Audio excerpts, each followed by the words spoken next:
you believe, but you're all alone. If you can hear the sound of our voice, raise your hand high in the sky, reach to the ceiling for Rock warehouse. Just beyond that is our motor pool. This is where we house used cars that were used in movies, and these colorful sedans were all used in Dick Tracy. Airports around the country use this Gulfstream 1 as 234 Mickey Mouse. But here we refer to it simply as the Mouse. Walt Disney bought this plane back in 1964. One of its first missions was to fly Walt and his Imagineers from California to New York during the final stages of the World's Fair. There are exhibitions such as It's a Small World and Great Moments with Mr. Lincoln for making their grand debut. These two silver space pods were used in Flight of the Navigator. Then if you look off to your left, you'll see our bungalows. These house of productions currently taking place throughout our studios. In bungalow number 1, we have Blue Wave Productions, and they've just finished up their filming on the Mickey Mouse Club. Their new episodes are now being shown on the Disney Channel. We have no photo restrictions on our tour today, and if you look high in the sky to your right, you'll see the symbol for the Disney M.G.M Studios. It's our award-winning Earful Tower. It stands 13 stories tall, and as you can see, it's capped off by a pair of Mickey Mouse ears, and each ear weighs over 2.5 tons. You can see we're in our greenery department. This is where we store our plants, shrubs, and trees until they're needed on the set, and as you can see, they're all grown in portable pots. This way we can move them from set to set. Our greenery is used to hide with the camera, and you, the audience, are not supposed to see. These sculptured plants are called Topiaries. They can take anywhere from 3 to 5 months all the way up to 10 years to develop. And as you can see, we have some from Beauty and the Beast and also Aladdin. If you look around Walt Disney World in the resorts and theme parks, you can see many of our Topiaries. We're now entering our costuming department. In creative costuming, it all starts with the designer's sketch, and if you look on the far walls to your left and right, you can see some examples of our designers' works. These then go to the seamstresses and tailors to take over, and they use over 175,000 yards of fabric to produce over 12,000 garments a year. All this activity makes us the largest working wardrobe department in the world. If you look at the display cases on your left, you'll see the costumes actually worn by Whoopi Goldberg in Sister Act 2, Angela Bassett in What's Love Got to Do with It, Kirk Cameron in The Good Peter wore tennis shoes, the hockey costume from D2 the Mighty Ducks, and the costumes of our Emmy Award-winning Golden Girls. We have a band in the crowd today. We're coming up on our lighting, audio, and camera departments. These house the production crews that put together packages of sophisticated equipment that are used throughout our backlots and sound stages. These sophisticated equipment packages are also used for such things as rock concerts and documentaries that take place throughout the country. And if you glance off to your right, you see the cockpit and half an airplane.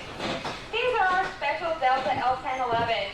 It's been modified for film and video production. It's been used for such things as training videos and commercials, and has been used on our sound stages for many movies, including Passenger 57, which starred Wesley Snipes.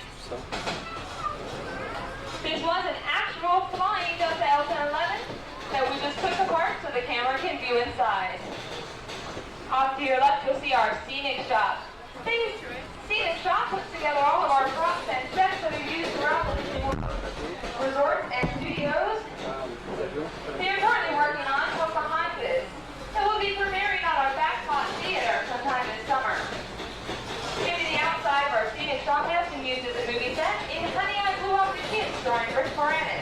All of the exterior shots of Sterling Laboratories were shot right here. And you'll see that one of the guard stacks is still standing, and one of 3 identical solar lamps that were used in the movie. The other 2 are located throughout our studios, and you might want to see if you can find them. Under this green canopy is our new underwater special effects tank, and as you can see, half of it's sticking out. Get a real good view of it today.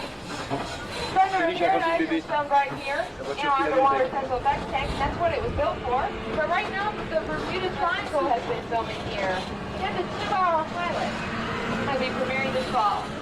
Now entering our back lot, we'll be going residential street. If you look closely at that first house on your right, you might notice something a little bit odd. The most white through the windows. There are no backs or insides to any of these houses. They're all just false fronts or facades. Since different scripts call for different neighborhoods, our residential street reflects 8 different types of American architecture. The second house on your right, number 242, is used in Earth That Saves Christmas, starring Jim Varney. This was Burns' house. And by the way, that was the first movie shot entirely here at the Disney M.G.M studios.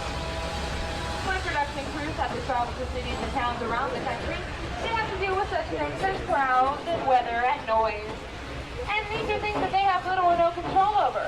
So therefore, they prefer to shoot here on our back lot, where we know how to control such things. And here's some houses that they have. This is taking on. If you look off to your left, you see the house of our Emmy award-winning Golden Girls. This was home to the Golden Girls for 7 seasons. If you have the Disney Channel, you might recognize that next house on your left. This blue colonial house was Alice's house in Adventures in Wonderland. Notice the little details such as the broom on the front porch and a bike in the yard. They give them more lived-in a feel. If you look right across the street, you'll see Touchstone Television's hit comedy Empty Nest. This was the house where Richard Mulligan, Dinah Manoff, and Bear the dog lived. And speaking of dogs, every neighborhood needs a good watchdog, but I think we've got that pretty well covered. We've got the giant bulldog from the Rocketeer. This was the Pumbaa Cafe, and seated in front of the Pumbaa Cafe is the GB airplane also used in the movie. It's actually just a large prop. It never really had to fly.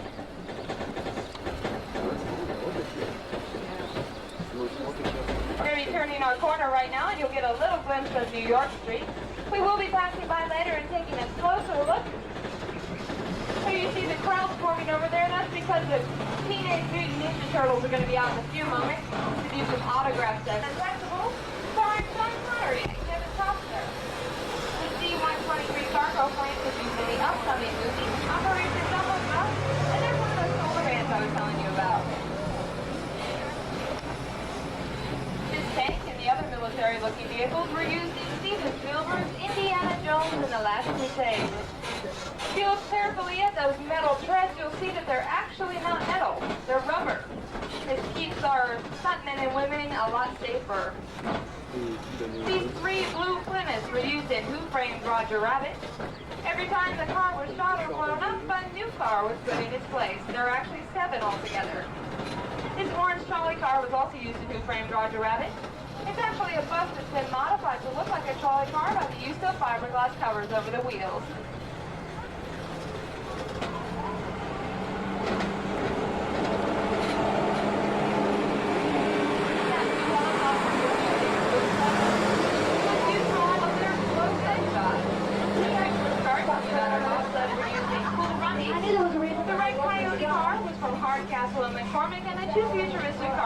In Blade Runner.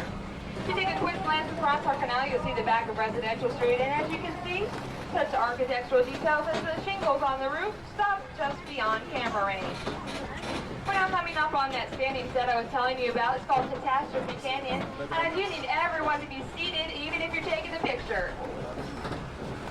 Ma'am, all the way in the back of the shuttle, I do need you to be seated, please.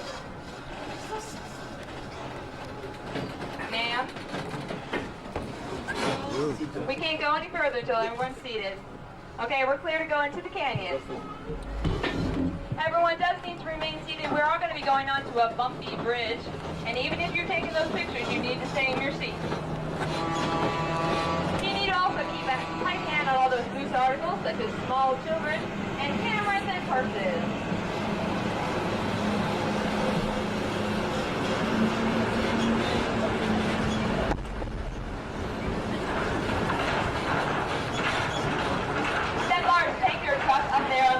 Was once in one of our boatyards. We can't swim into the cavern. We have to go over the cavern wall. So we're going to stop me here for just a few minutes, and so I can tell you some little known behind-the-scenes facts about our cavern.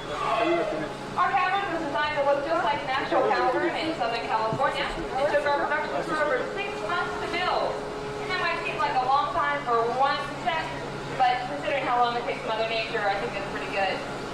Up above us is a platform where production crews mount their cameras to shoot down into the set. When I was out here earlier today, they were testing what they call a rain effect. And it's possible the right there to get them to turn it on, just like that. This was produced by water spout on top of the canyon to give it a more natural look as they shoot outward, giving it a little bit of a diagonal. If you look at that rain effect, you'll see it's actually not getting wet, but from camera angle, there's one of those scene one. Guys, I don't want to get so bad, I just wanted to rain. I don't think they can hear me and do something, so hold on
Il n'y a plus besoin de le faire, on vient de le faire. Ils ont 30 secondes.